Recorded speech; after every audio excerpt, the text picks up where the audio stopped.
মাত্র ২৪ ঘন্টার মধ্যে পুরোপুরি তৈরি করা হয়েছিল ২.৫ ঘন্টার এই সিনেমাটি। হ্যাঁ, ঠিকই শুনলেন, শুধু শুটিং নয়, শুটিং এর সঙ্গে ডাবিং, এডিটিং এবং ফার্স্ট কপি পুরোটাই রিলিজ হয়েছিল একদিনের মধ্যেই।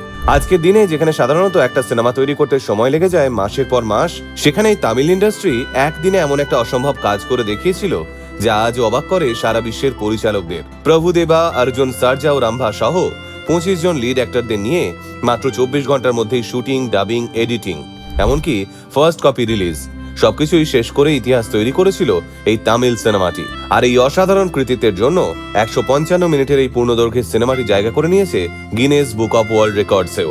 তামিল ইন্ডাস্ট্রি সিনেমাটির নাম রাখা হয়েছিল সুয়াম্বরম। তাহলে চলুন আজকের ভিডিওতে আমরা জেনে নিই সুয়াম্বরম টিমের অসাধ্য সাধনের গল্পটাই। সুয়াম্বরম সিনেমাটির শুটিং শুরু হয়েছিল ১৯৯৯ সালের ৫ই এপ্রিল সকাল ৭টায়। এই সিনেমার প্রযোজক এবং লেখক গিরিধারীলাল নাগপাল আগে থেকেই সব ঠিক করে রেখেছিলেন যে তিনি এমন একটা সিনেমা তৈরি করবেন যার শুটিং করতে ২৪ ঘন্টারও কম সময় লাগবে। সেই মতো ১৪ জন পরিচালক এবং ১৯ জন সিনেমাটোগ্রাফারকে নিয়ে শুরু হয় এই সিনেমার শুটিং। এই ছবিতে প্রধান ভূমিকায় ছিলেন ভারতের ডান্স লেজেন্ড প্রভুদেবা। এছাড়াও এই সিনেমায় অভিনয় করেছিলেন আরো ২৫ জনেরও বেশি প্রথম সারির অভিনেতা অভিনেত্রী। এই ছবির গল্পটা লিখতেও কম মেহনত করতে হয়নি গিরিধারীলাল নাগপালকে। তিনি জানতেন যদি ক্যারেক্টার বিল্ড আপ করতে বেশি সময় চলে যায় তাহলে এই শুটিং কোনোভাবেই ২৪ ঘন্টায় শেষ করা সম্ভব নয়। সেই কারণেই সিনেমার গল্পটা এমন ভাবে লেখা হয়েছিল যাতে দুটো চরিত্র একসঙ্গে বেশি দৃশ্যে না থাকে।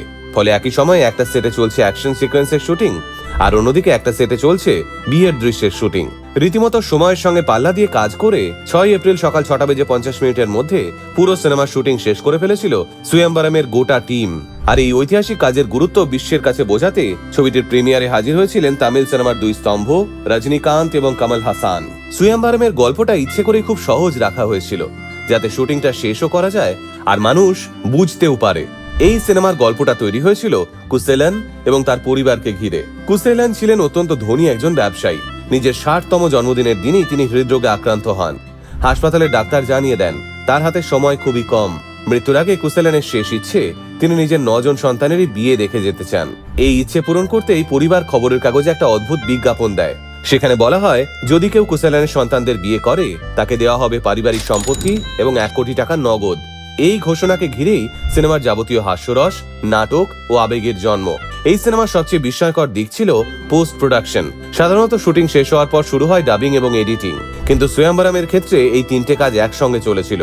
একটা দৃশ্য শুট হওয়ার সঙ্গে সঙ্গে সেই ফুটেজ চলে যেত এডিটিং টেবিলে। অভিনেতারা সেট থেকে সরাসরি চলে যেতেন ডাবিং স্টুডিওতে। এর ফলে এক মুহূর্ত সময়ও নষ্ট হয়নি। প্রায় ২৫ কোটি টাকা বাজেটে তৈরি এই সিনেমাটি বক্স অফিসে আয় করেছিল প্রায় ৫০ কোটি টাকা। অর্থাৎ বাণিজ্যিক দিক থেকেও ছবিটি ছিল সফল। তবে সমালোচকদের একাংশ মনে করেন এতজন পরিচালকের ছোঁয়া থাকায় সিনেমাটি কিছু জায়গায় বিশৃঙ্খল ও অগোছালো লেগেছে।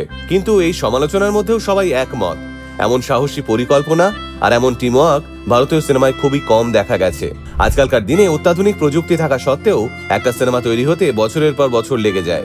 সেই জায়গায় দাঁড়িয়ে সুয়াম্বরম আমাদের মনে করিয়ে দেয় প্ল্যানিং ভালো থাকলে মাত্র ২৪ ঘন্টাতেও একটা গোটা সিনেমা নামিয়ে দেওয়া যায়। আপনাদের সুয়াম্বরমের এই অজানা কাহিনীটা জেনে কেমন লাগলো অবশ্যই কমেন্ট করে জানান আমাদেরকে।